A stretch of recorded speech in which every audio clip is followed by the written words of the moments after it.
পতিতালয়ে গেলেও তার দিকে কেউ নজর দিবে না, কিন্তু সে বলতেছে তার যৌন অধিকার চাই।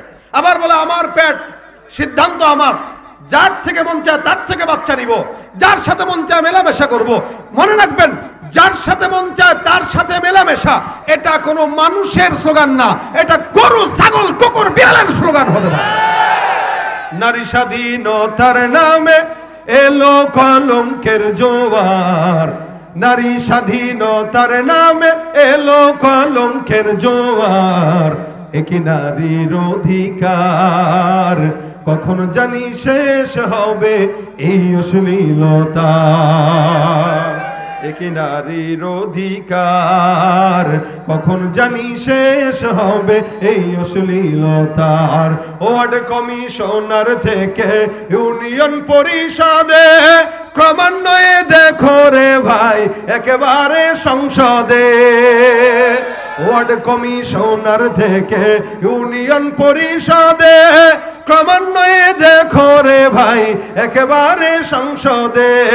নারী থাকবে সুখের নীড়ে, এত কষ্টের কি দরকার, একি নারীর অধিকার কখন জানি শেষ হবে এই অশ্লীলতার। ঠিক কিনা? উলঙ্গ বেহায়াপনায় নিজেকে বুঝে ধন্য, শয়তানের মন ভরাতে হয়েছে ভোগের পণ্য। ঠিক কিনা? উলঙ্গ বেহায়াপনায় নিজেকে বুঝে ধন্য, শয়তানের মন ভরাতে হয়েছে ভোগের পণ্য।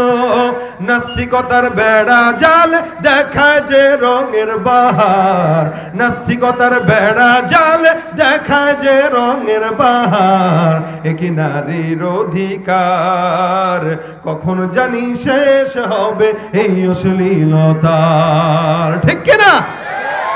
স্বাধীনতা ইসলাম বেশি দিয়েছে না কম দিয়েছে? আল্লাহ পাক রব্বুল আলামিন আদমকে প্রেরণ করলেন, হাওয়াও আসলেন, দুইজনের সম্মতিতে বিবাহ হলো, তারপরে তাদের মেলামেশা আল্লাহ পাক দিলেন। ওই মেলামেশা থেকে হাবিল আর কাবিলের জন্ম, ওখান থেকেই বংশ পরম্পরায় আমাদের পর্যন্ত আজকের এই পৃথিবী। আল্লাহ পাক বলেন, ইন্না খালাকনাকুম মিন যাকারি ওয়া উনসা ওয়া জাআলনাকুম শুউবা ওয়া ক্বাবাইলা লিতাআরাফু। মনে রাখবেন, আল্লাহ নারী আর পুরুষের বৈধ পন্থায় বিবাহের মাধ্যমে সন্তান দেয়, সেখান থেকে আবার বৈধ পন্থায় আরেক সন্তান হয়। অবৈধ পন্থায় যেগুলো জন্মগ্রহণ করে ওদেরকে বৈধ সন্তান বলে না, পিতৃ পরিচয়হীন অবৈধ সন্তান বলা হয়। এজন্য আল্লাহ পাক বলেন, ওয়ালা তুকরিহু ফাতায়াতিকুম আলাল বিগাই ইন আরাদনা তাহাসসুনাল লিতাবতাগু আরাদাল হায়াতিদ দুনিয়া। আল্লাহ বলেন, তোমরা তোমাদের দাসীদেরকে, যুবতীদেরকে যারা বেশ্যাখানায় দাও, পতিতালয়ে দাও, সাময়িক কিছু টাকা পয়সা অথবা দুনিয়ার কিছু চাকচিক্য হাসিল করার জন্য, এটা যদি কেউ করো তাদের মতের বিরুদ্ধে, মনে রাখবা এটা তোমাদের মারাত্মক গুনাহের কাজ। এটা আল্লাহ নিষেধ করেছেন, যারা এই কাজ করে এটা আল্লাহর সঙ্গে নাফরমানি করা। এই জন্য আল্লাহ পাক পুরুষ আর নারীকে একে অপরের সহায়ক বানিয়েছেন। কি আল্লাহ বলেন, ওয়াল মুমিনুনা ওয়াল মুমিনাতু বা'দুহুম আউলিয়াউ বা'দ। মুমিন নারী, মুমিন পুরুষ একে অপরের সহায়ক। কি কাজে? ইয়ামুরুনা বিল মা'রুফ ওয়া ইয়ানহাউনা আনিল মুনকার ওয়া ইয়াকিমুনাস সালাহ ওয়া ইউতুনাজ যাকাত ওয়া ইউতিউনা আল্লাহ রাসূলা উলাইকা সায়ারহামুহুমুল্লাহ ইন্নাল্লাহা আজিজুন হাকীম। আল্লাহ পাক বলেন, নিশ্চয় মুমিন নর নারী একে অপরের সহায়ক, বন্ধু। কি? একে অপরের বন্ধু, একে অপরের সহায়ক। এখন এই আয়াত নেওয়ার পরে আমাদের যুবকরা চিন্তা করবে, আল্লাহ তো কোরআনে বলছেন নারী পুরুষ একে অপরের ফ্রেন্ড, এজন্য গার্লফ্রেন্ড আর বয়ফ্রেন্ড। কথা কয় না? আমাদের সমাজে হয় না গার্লফ্রেন্ড বয়ফ্রেন্ড? ওই যে আল মুমিনুনা ওয়াল মুমিনাতু বা'দুহুম আউলিয়াউ বা'দ, একে অপরের সহায়ক, বন্ধু। আচ্ছা বলেন তো পরে কি বলতেছেন? ইয়ামুরুনা বিল মা'রুফ ওয়া ইয়ানহাউনা আনিল মুনকার ওয়া ইউকিমুনাস সালাহ ওয়া ইউতুনাজ যাকাত ওয়া ইউতিউনা আল্লাহ ওয়া রাসূলা। একে অপরের সহায়ক কি হিসাবে? যে এরা একে অপরকে নামাজের কথা বলবে, কোরআনের কথা বলবে, আল্লাহর তাআতের কথা বলবে, সুন্নাহর কথা বলবে, দাড়ি রাখার কথা বলবে। বৈধ পন্থায় কখনো কেউ কাউকে নামাজের কথা বলে না, বরং বিছানায় যে হকাম করার কথা বলে। কথা ঠিক কিনা? বৈধ পন্থায় যখন হয় তখন মানুষ তার বিবি তার স্বামীকে নামাজের কথা বলে। অবৈধ পন্থায় কখনো কেউ কাউকে নামাজের কথা বলে না। অবৈধ পন্থায় কেউ কাউকে রোজার কথা বলে না। অবৈধ পন্থায় কেউ কাউকে আল্লাহর সুন্নাত মানতে বলে না। কারণ আল্লাহর সুন্নাত মানতে বললে তো প্রেমের ব্যাকআপ ঘটবে, কেমনে বলবে? কিন্তু আল্লাহ পাক বলতেছেন কি, আল মুমিনুনা ওয়াল মুমিনাতু বা'দুহুম আউলিয়াউ বা'দ। নারী পুরুষ একে অপরের সহায়ক। ভাইরা আমার, বুঝেন, এই দুনিয়াতে যত ভোগ সামগ্রী দেখেন, এই যে বাড়ি গাড়ি যা কিছু আছে, আল্লাহ রাসূল সাল্লাল্লাহু আলাইহি ওয়াসাল্লাম বলেন দুনিয়া কুল্লুহা মাতা ও খায়রু মাতা'আদ দুনিয়া আল মারআতু সালিহা। এই গোটা দুনিয়াতে যা কিছু নজরে পড়ে, যত আসবাবপত্র আছে, যত কিছু আছে, এই সব হলো ভোগ সামগ্রী। গাড়ি ভোগ সামগ্রী, বাড়ি ভোগ সামগ্রী, ব্যবসা বাণিজ্য সম্পদ ভোগ সামগ্রী, সন্তান ভোগ সামগ্রী, যা কিছু আছে এগুলো সুন্দর সুন্দর ভোগ সামগ্রী। আল্লাহর নবী বলেন এই সব কিছুর মধ্য থেকে সবচাইতে উত্তম ভোগ সামগ্রী আদ-দুনিয়া কুল্লুহা মাতা ওয়া খায়রু মাতা'আদ দুনিয়া আল মারআতু সালিহা। সবচেয়ে উত্তম ভোগ সামগ্রী একজন নেককার বিবি। সুবহানাল্লাহ। কি নেককার? কথা কয় না। নেককার বিবি, গার্লফ্রেন্ড নয়। আপনার ভোগ সামগ্রী আপনার গার্লফ্রেন্ড নয়, আরেকজনের বউ নয়। বর্তমানে যেই পরিমাণে পরকীয়া চলতেছে, আজকে যারা নারীবাদীর স্লোগান দিচ্ছে, নারী সংস্কারের নাম দিয়া যারা নারীর অধিকার হরণ করছে, এরাই এই সমাজে পরকীয়া ডেকে এনেছে। ঠিক কিনা বলেন? সমাজের জায়েজ জিনিসটাকে হারাম করে। এই যে নারী সংস্কারে আপনারাও জানেন, আজকেই জাতীয় ওলামা আইম্মা পরিষদের পক্ষে আমাদের তরফ থেকে একটি সেমিনার করা হয়েছিল। এখানে বলা হয়েছে তারা সংস্কারের নামে কি বলছে, যে নারী তার বেশ্যাবৃত্তিকে, নারী যদি বেশ্যাবৃত্তি করে, বেশ্যাগিরি করে, ওই বেশ্যাগিরি নারীকেও শ্রমের মূল্যায়ন দেওয়া লাগবে। এটাকে তার শ্রম বলা হবে। বেশ্যাবৃত্তিকে কি বলা হবে? শ্রম। তার মানে সে একজন শ্রমিক। একজন বেশ্যা কি শ্রমিক? কেন সে শ্রম দেয়? কোথায় দেয়? বিছানায়। আচ্ছা বলেন তো, এই শ্রমে কি কষ্ট না শান্তি? কোনটা? বুঝে নাই আপনারা? এটা সব বিবাহিত লোক বুঝে না। একটা নারী বেশ্যাগিরি করে, বিছানায় কোনো পরপুরুষের সঙ্গে শোয়, এই শ্রমে কি তার শান্তি লাগে না অশান্তি লাগে? শান্তি তো লাগে। শান্তি আবার শ্রম হয়নি কখনো। এই শ্রমে বসে যদি আপনি করেন আমি শ্রম করতেছি, এটা হয়? তুই আরাম করতেছে, শ্রম বলস কেন? শ্রমজীবী তো সে যে বহুত রিস্ক নিয়ে ডাকাতি করে, অথবা চুরি ডাকাতি করে, সন্ত্রাসী করে, মানুষের টাকা চুরি করে, শীত কেটে তারপরে ঘরের ভিতরে যায় টাকা চুরি করে, এই না শ্রম দেয়? কি বলেন? যদি বেশ্যাকে যদি শ্রমের মূল্যায়ন দেওয়া লাগে, তাহলে সবচাইতে বড় আগে ডাকাত আর সন্ত্রাসদেরকে শ্রমের মূল্যায়ন দেওয়া দরকার।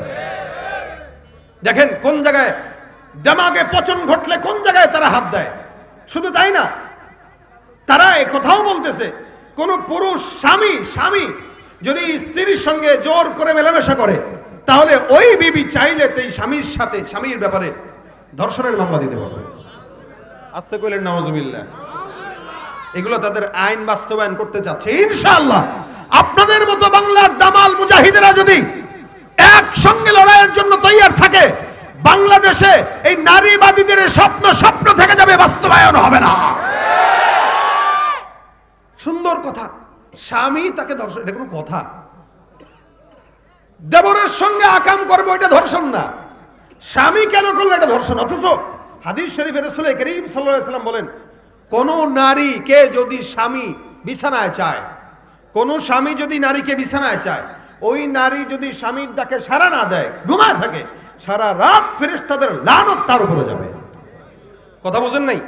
কোন স্বামী বিবির সঙ্গে সহবাস করতে চাচ্ছে, স্বামীর ডাকে বিবি সাড়া দেয় নাই, আল্লাহর নবী বলেন সারা রাত ফেরেশতাদের মাধ্যমে তার উপরে লানত দেওয়া থাকে, বদদোয়া দেওয়া থাকে, স্বামীর ডাকে সাড়া না দেওয়ার কারণে।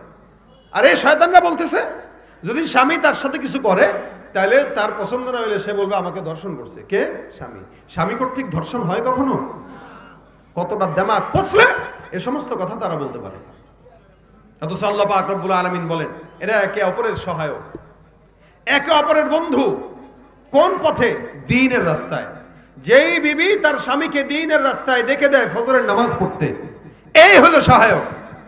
দেবর ভাবির সম্পর্কে একজন আরেকজনকে বিছানায় যাওয়ার সবক দেয়, এটা সহায়ক না, এটা হলো আল্লাহর তরফ থেকে নাফরমানি করা। ঠিক কিনা জোরে কর?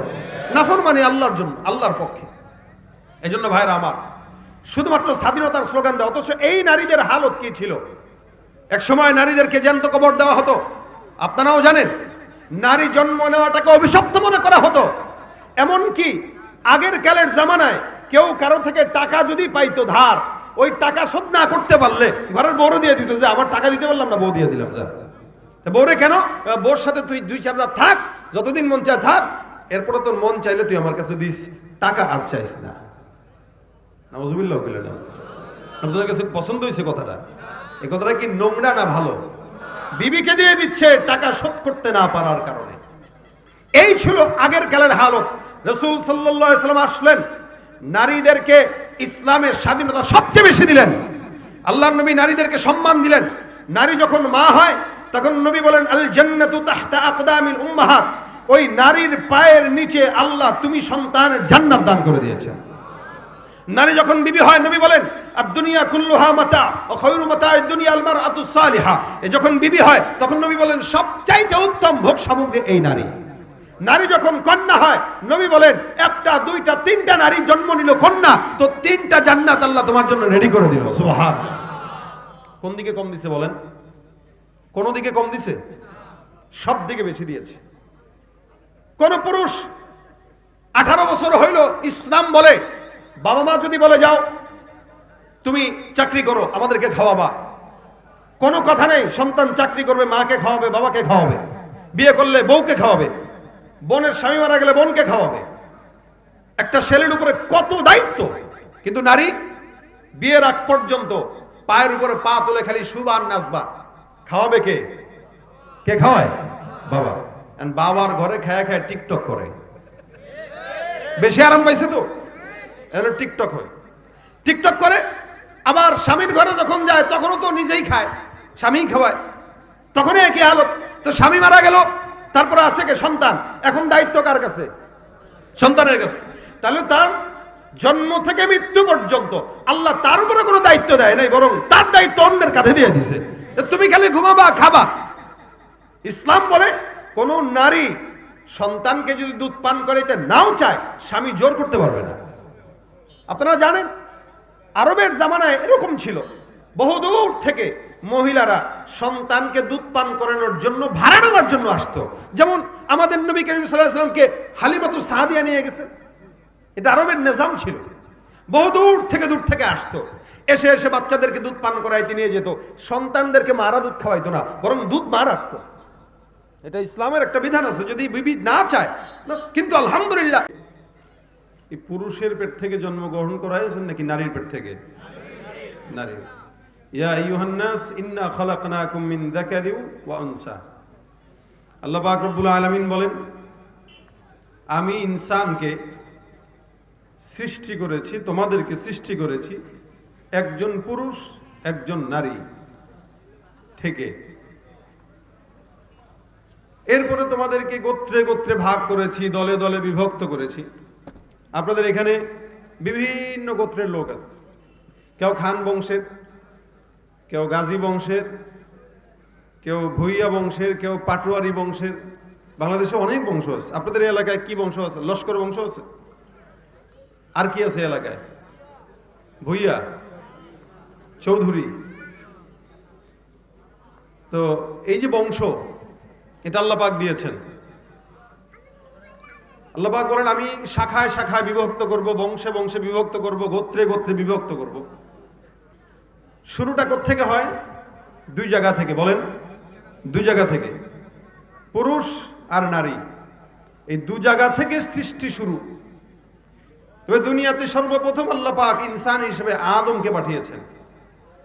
কিন্তু একজনকে দিয়ে বংশ যে বিস্তার, এটা সম্ভব নয়। আল্লাহ পাক রব্বুল আলামিন যখন আদমকে পাঠান, আদম পয়গম্বর জান্নাতে একা একা ঘুরে, গাছ দেখে, ফল দেখে, খানা দানা করে, কিন্তু ভালো লাগে না। আছে না, ঘরের ভিতরে যারা বিয়ে করেছেন, বউ যদি 1 সপ্তাহ না থাকে, ভালো লাগে? অনেক সময় আমাদের কিছু পরিচিত ভাই বেড়াদার দেখি, এরা খালি বউরে বাপের বাড়িতে পাঠাইতে ব্যস্ত, মানে বউ বাপের বাড়িতে গেলে সে বাঁচে। অথচ আমি তো মনে করি বউ বাপের বাড়িতে গেলে আর একটা পুরুষের জন্য কষ্ট। কারণ আর অবশ্যই এখানে একটা ব্যাখ্যা আছে, যেই বিবি স্বামীর মন রক্ষা করতে পারে না ওই বিবি যতক্ষণ কাছে থাকে ততক্ষণই আযাব মনে হয়, কি ঠিক না? আর যেই বিবি মন রক্ষা করে চলে, স্বামীর খেদমত করে, ওই বিবি দূরে গেলে দিলের ভিতরে অশান্তি লাগে। এখন আপনি কোন বিবি পাইছেন সেটা তো আপনার বিষয়। যেই লোক তার বউকে দূরে পাঠাইতে চায় বুঝতে হবে ও ঘরে বউরে নিয়ে শান্তিতে নাই, অশান্তিতে আছে, নারী কর্তৃক নির্যাতিত আর কি। আমাদের এদেশে তো নারী নির্যাতনের মামলা আছে, পুরুষ নির্যাতনের মামলা নাই। নারী নির্যাতন করলে সেটার মামলা উচিত ছিল, পুরুষ নির্যাতন এই মামলাও দরকার ছিল যে নারীরা যদি কোনো পুরুষকে নির্যাতন করে পুরুষরা যায় আদালতে মামলা করবে, ওই নারী জেল হাজতে যাবে। দেখেন এই দুইজন পুরুষ আদম পয়গম্বর আসছেন, ভালো লাগে না কেন? একা একা আল্লাহ পাক রব্বুল আলামিন আদম পয়গম্বর থেকেই আম্মাজান হাওয়াকে দুনিয়াতে প্রেরণ করলেন, জান্নাতে প্রেরণ করলেন। জান্নাতে আদম হাওয়া একসাথে। আদম আলাইহিস সালাতু ওয়াস সালাম ঘুমাচ্ছেন, ঘুম থেকে উঠে দেখেন আম্মাজান পাশে শোয়া। আজীব অবস্থা।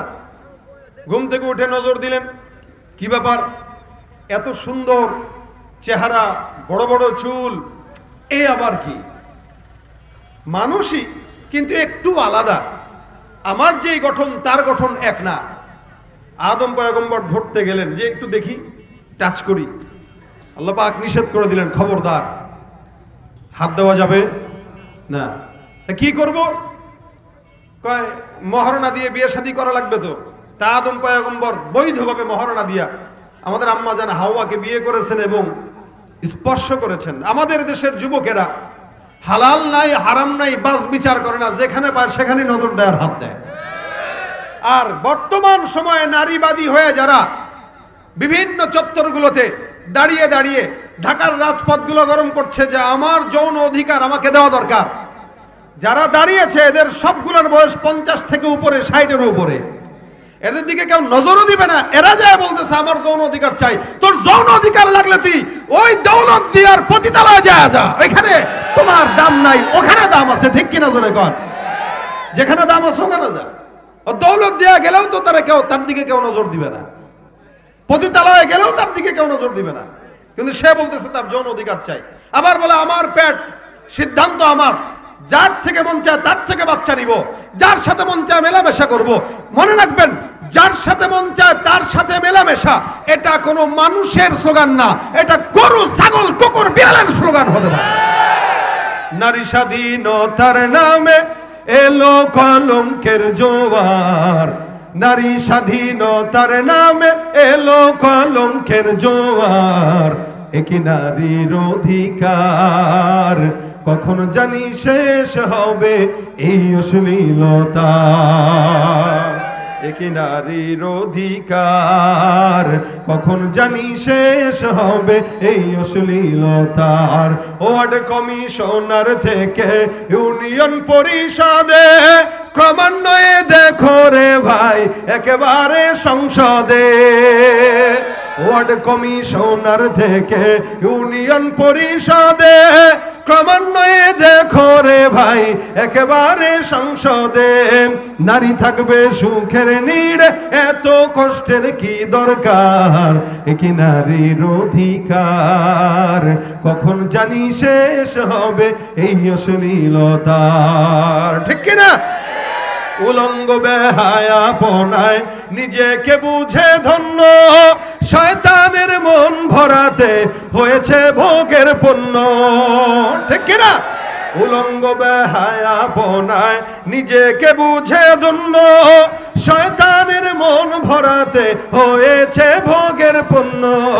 নাস্তিকতার বেড়া জাল দেখায় যে রঙের বাহার, নাস্তিকতার বেড়া জাল দেখায় যে রঙের বাহার, একই নারীর অধিকার কখন জানি শেষ হবে এই অশ্লীলতার, ঠিক কিনা? স্বাধীনতা ইসলাম বেশি দিয়েছে না কম দিয়েছে? আল্লাহ পাক রব্বুল আলামিন আদমকে প্রেরণ করলেন, হাওয়াও আসলেন, দুইজনের সম্মতিতে বিবাহ হলো। তারপরে তাদের মেলামেশা আল্লাহ পাক দিলেন। ওই মেলামেশা থেকে হাবিল আর কাবিলের জন্ম। ওখান থেকেই বংশ পরম্পরায় আমাদের পর্যন্ত আজকের এই পৃথিবী। আল্লাহ পাক বলেন, ইন্না খালাকনাকুম মিন যাকারি ওয়া উনসা ওয়া জাআলনাকুম শুউবা ওয়া ক্বাবাইলা লিতাআরাফু। মনে রাখবেন, আল্লাহ নারী আর পুরুষের বৈধ পন্থায় বিবাহের মাধ্যমে সন্তান দেয়, সেখান থেকে আবার বৈধ পন্থায় আরেক সন্তান হয়। অবৈধ পন্থায় যেগুলো জন্মগ্রহণ করে ওদেরকে বৈধ সন্তান বলে না, পিতৃ পরিচয়হীন অবৈধ সন্তান বলা হয়। এজন্য আল্লাহ পাক বলেন, ওয়ালা তুকরিহু ফাতায়াতিকুম আলাল বিগাই ইন আরাদনা তাহাসসুনাল লিতাবতাগু আরাদাল হায়াতিদ দুনিয়া। আল্লাহ বলেন, তোমরা তোমাদের দাসীদেরকে, যুবতীদেরকে যারা বেশ্যাখানায় দাও, পতিতালয়ে দাও, সাময়িক কিছু টাকা পয়সা অথবা দুনিয়ার কিছু চাকচিক্য হাসিল করার জন্য, এটা যদি কেউ করো তাদের মতের বিরুদ্ধে, মনে রাখবা এটা তোমাদের মারাত্মক গুনাহের কাজ। এটা আল্লাহ নিষেধ করেছেন। যারা এই কাজ করে এটা আল্লাহর সঙ্গে নাফরমানি করা। এই জন্য আল্লাহ পাক পুরুষ আর নারীকে একে অপরের সহায়ক বানিয়েছেন। কি আল্লাহ বলেন, ওয়াল মুমিনুনা ওয়াল মুমিনাতু বা'দুহুম আউলিয়াউ বা'দ। মুমিন নারী, মুমিন পুরুষ একে অপরের সহায়ক। কি কাজে? ইয়া'মুরুনা বিল মা'রুফ ওয়া ইয়ানহাউনা আনিল মুনকার ওয়া ইয়াকিমুনাস সালাহ ওয়া ইউতুনাজ যাকাত ওয়া ইউতিউনা আল্লাহ রাসূলা উলাইকা সায়ারহামুহুমুল্লাহ ইন্নাল্লাহা আজিজুন হাকীম। আল্লাহ পাক বলেন, নিশ্চয় মুমিন নর ও নারী একে অপরের সহায়ক, বন্ধু। কি? একে অপরের বন্ধু, একে অপরের সহায়ক। এখন এই আয়াত নেওয়ার পরে আমাদের যুবকরা চিন্তা করবে, আল্লাহই তো কোরআনে বলছেন নারী পুরুষ একে অপরের ফ্রেন্ড, এজন্য গার্লফ্রেন্ড আর বয়ফ্রেন্ড। কথা কয় না? আমাদের সমাজে হয় না গার্লফ্রেন্ড বয়ফ্রেন্ড? ওই যে আল মুমিনুন আল মুমিনাতু বা'দুহুম আউলিয়াউ বা'দ, একে অপরের সহায়ক, বন্ধু। আচ্ছা বলেন তো পরে কি বলতেছেন? ইয়া'মুরুনা বিল মা'রুফ ওয়া ইয়ানহাউনা আনিল মুনকার ওয়া ইউকিমুনাস সালাহ ওয়া ইউতুনাজ যাকাত ওয়া ইউতিউনা আল্লাহ ওয়া রাসূলা। একে অপরের সহায়ক কি হিসাবে? যে এরা একে অপরকে নামাজের কথা বলবে, কোরআনের কথা বলবে, আল্লাহর তাআতের কথা বলবে, সুন্নাহর কথা বলবে, দাড়ি রাখার কথা বলবে। বৈধ পন্থায় কখনো কেউ কাউকে নামাজের কথা বলে না, বরং বিছানায় যা অকাম করার কথা বলে। কথা ঠিক কিনা? বৈধ পন্থায় যখন হয় তখন মানুষ তার বিবি তার স্বামীকে নামাজের কথা বলে। অবৈধ পন্থায় কখনো কেউ কাউকে নামাজের কথা বলে না। অবৈধ পন্থায় কেউ কাউকে রোজার কথা বলে না। অবৈধ পন্থায় কেউ কাউকে আল্লাহর সুন্নাত মানতে বলে না। কারণ আল্লাহর সুন্নাত মানতে বললে তো প্রেমের ব্যাকআপ ঘটবে। কেমনে বলবে? কিন্তু আল্লাহ পাক বলতেছেন কি? ওয়াল মুমিনুনা ওয়াল মুমিনাতু বা'দুহুম আউলিয়াউ বা'দ। নারী পুরুষ একে অপরের সহায়ক। ভাইরা আমার, বুঝেন, এই দুনিয়াতে যত ভোগ সামগ্রী দেখেন, এই যে বাড়ি গাড়ি যা কিছু আছে, আল্লাহ রাসূল সাল্লাল্লাহু আলাইহি ওয়াসাল্লাম বলেন, আদ-দুনিয়া কুল্লুহা মাতা' ও খায়রু মাতা'আদ দুনিয়া আল মারআতুস সালিহা। এই গোটা দুনিয়াতে যা কিছু নজরে পড়ে, যত আসবাবপত্র আছে, যত কিছু আছে, এই সব হলো ভোগ সামগ্রী। গাড়ি ভোগ সামগ্রী, বাড়ি ভোগ সামগ্রী, ব্যবসা বাণিজ্য সম্পদ ভোগ সামগ্রী, সন্তান ভোগ সামগ্রী, যা কিছু আছে এগুলো সুন্দর সুন্দর ভোগ সামগ্রী। আল্লাহর নবী বলেন, এই সব কিছুর মধ্য থেকে সবচাইতে উত্তম ভোগ সামগ্রী আদ-দুনিয়া কুল্লুহা মাতা' ওয়া খায়রু মাতা'আদ দুনিয়া আল মারআতুস সালিহা। সবচেয়ে উত্তম ভোগ সামগ্রী একজন নেককার বিবি। সুবহানাল্লাহ। কি নেককার? কথা কয় না? নেককার বিবি, গার্লফ্রেন্ড নয়। আপনার ভোগ সামগ্রী আপনার গার্লফ্রেন্ড নয়, আরেকজনের বউ নয়। বর্তমানে যেই পরিমাণে পরকীয়া চলতেছে, আজকে যারা নারীবাদীর স্লোগান দিচ্ছে, নারী সংস্কারের নাম দিয়া যারা নারীর অধিকার হরণ করছে, এরাই এই সমাজে পরকীয়া ডেকে এনেছে। ঠিক কিনা বলেন? সমাজের জায়েজ জিনিসটাকে হারাম করে। এই যে নারী সংস্কারে আপনারাও জানেন, আজকেই জাতীয় ওলামা আইম্মা পরিষদের পক্ষে আমাদের তরফ থেকে একটি সেমিনার করা হয়েছিল। এখানে বলা হয়েছে তারা সংস্কারের নামে কি বলছে, যে নারী তার বেশ্যাবৃত্তিকে, নারী যদি বেশ্যাবৃত্তি করে, বেশ্যাগিরি করে, ওই বেশ্যাগিরি নারীকেও শ্রমের মূল্যায়ন দেওয়া লাগবে। এটাকে তার শ্রম বলা হবে। বেশ্যাবৃত্তিকে কি বলা হবে? শ্রম। তার মানে সে একজন শ্রমিক। একজন বেশ্যা কি শ্রমিক, কেন সে শ্রম দেয়, কোথায় দেয়? বিছানায়। আচ্ছা বলেন তো, এই শ্রমে কি কষ্ট না শান্তি? কোনটা বুঝে নাই আপনারা? এটা সব বিবাহিত লোক বুঝে না।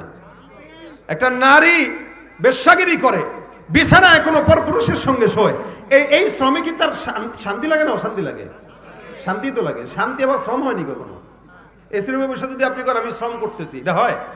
তুই আরাম করতেছে, শ্রম বলস কেন? শ্রমজীবী তো সে যে বহুত রিস্ক নিয়ে ডাকাতি করে, অথবা চুরি ডাকাতি করে, সন্ত্রাসী করে, মানুষের টাকা চুরি করে, শীত কেটে তারপরে ঘরের ভিতরে যায় টাকা চুরি করে, এই না শ্রম দেয়? কি বলেন? যদি বেশ্যাকে যদি শ্রমের মূল্যায়ন দেওয়া লাগে, তাহলে সবচাইতে বড় আগে ডাকাত আর সন্ত্রাসদেরকে শ্রমের মূল্যায়ন দেওয়া দরকার। দেখেন কোন জায়গায় দেমাগে পচন ঘটলে কোন জায়গায় তারা হাত দেয়। শুধু তাই না, তারা এ কথাও বলতেছে, কোন পুরুষ স্বামী যদি স্ত্রীর সঙ্গে জোর করে মেলামেশা করে, তাহলে ওই বিবি চাইলে এই স্বামীর সাথে স্বামীর ব্যাপারে ধর্ষণের মামলা দিতে পারবে। আস্তে কইলেন নাউজুবিল্লাহ। এগুলো তাদের আইন বাস্তবায়ন করতে চাচ্ছে। ইনশাআল্লাহ আপনাদের মতো বাংলার দামাল মুজাহিদেরা যদি একসঙ্গে লড়াইয়ের জন্য তৈরি থাকে, বাংলাদেশে এই নারীবাদীদের স্বপ্ন থেকে যাবে, বাস্তবায়ন হবে না। সুন্দর কথা, স্বামী তাকে ধর্ষণ, এটা কোনো কথা? দেবরের সঙ্গে আকাম করবো, এটা ধর্ষণ না। স্বামী কেন করলো, এটা ধর্ষণ। অথচ হাদিস শরীফে রাসূল করিম সাল্লাল্লাহু আলাইহি ওয়াসাল্লাম বলেন, কোন নারীকে যদি স্বামী বিছানায় চায়, কোন স্বামী যদি নারীকে বিছানায় চায়, ওই নারী যদি স্বামীর ডাকে সাড়া না দেয়, ঘুমায় থাকে, সারা রাত ফেরেশতাদের লানত তার উপরে যাবে। কথা বোঝেন নাই? কোন স্বামী বিবির সঙ্গে সহবাস করতে চাচ্ছে, স্বামীর ডাকে বিবি সাড়া দেয় নাই, আল্লাহর নবী বলেন সারা রাত ফেরেশতাদের মাধ্যমে তার উপরে লানত দেওয়া থাকে, বদদোয়া দেওয়া থাকে, স্বামীর ডাকে সাড়া না দেওয়ার কারণে। আর এই শয়তানরা বলতেছে, যদি স্বামী তার সাথে কিছু করে, তাহলে তার পছন্দ না হলে সে বলবে আমাকে ধর্ষণ করছে। কে? স্বামী। স্বামী কর্তৃক ধর্ষণ হয় কখনো? কতটা দেমাগ পচলে এ সমস্ত কথা তারা বলতে পারে। অথচ আল্লাহ পাক রব্বুল আলামিন বলেন, এরা একে অপরের সহায়ক, একে অপরের বন্ধু। কোন পথে? দ্বীনের রাস্তায়। যেই বিবি তার স্বামীকে দ্বীনের রাস্তায় ডেকে দেয় ফজরের নামাজ পড়তে, এই হলো সহায়ক। কিন্তু দেবর ভাবির সম্পর্কে একজন আরেকজনকে বিছানায় যাওয়ার সবক দেয়, এটা সহায়ক না, এটা হলো আল্লাহর তরফ থেকে নাফরমানি করা। ঠিক কিনা জোরে কর? নাফরমানি আল্লাহর জন্য, আল্লাহর পক্ষে। এই জন্য ভাইরা আমার, শুধুমাত্র স্বাধীনতার স্লোগান দেওয়া, অথচ এই নারীদের হালত কি ছিল? এক সময় নারীদেরকে জ্যান্ত কবর দেওয়া হতো। আপনারাও জানেন, নারী জন্ম নেওয়াটাকে অভিশপ্ত মনে করা হতো। এমনকি আগের কালের জামানায় কেউ কারো থেকে টাকা যদি পাইতো ধার, ওই টাকা শোধ না করতে পারলে ঘরের বউরে দিয়ে দিত, যে আমার টাকা দিতে পারলাম না, বউ দিয়ে দিলাম। যা বউরে কেন? বউর সাথে তুই 2-4 রাত থাক, যতদিন মন চায় থাক, এরপরে তোর মন চাইলে তুই আমার কাছে দিস, টাকা আর চাইস না। নাউজুবিল্লাহ। আপনাদের কাছে পছন্দ হয়েছে কথাটা? এই কথাটা কি নোংরা না ভালো? বিবিকে দিয়ে দিচ্ছে টাকা শোধ করতে না পারার কারণে। এই ছিল আগের কালের হালত। রাসূল সাল্লাল্লাহু আলাইহি ওয়াসাল্লাম আসলেন, নারীদেরকে ইসলামের স্বাধীনতা সবচেয়ে বেশি দিলেন। আল্লাহর নবী নারীদেরকে সম্মান দিলেন। নারী যখন মা হয়, তখন নবী বলেন, আল জান্নাতু তাহতা আকদামিল উম্মাহাত, ওই নারীর পায়ের নিচে আল্লাহ তুমি সন্তানের জান্নাত দান করে দিয়েছেন। নারী যখন বিবি হয়, নবী বলেন, আদ-দুনিয়া কুল্লুহা মাতা ওয়া খায়রু মাতা'আদ দুনিয়া আল মারআতু সালিহা। যখন বিবি হয়, তখন নবী বলেন সবচাইতে উত্তম ভোগ সামগ্রী এই নারী। নারী যখন কন্যা হয়, নবী বলেন 1টা 2টা 3টা নারী জন্ম নিল কন্যা, তো 3টা জান্নাত আল্লাহ তোমার জন্য রেডি করে দিল। সুবহানাল্লাহ।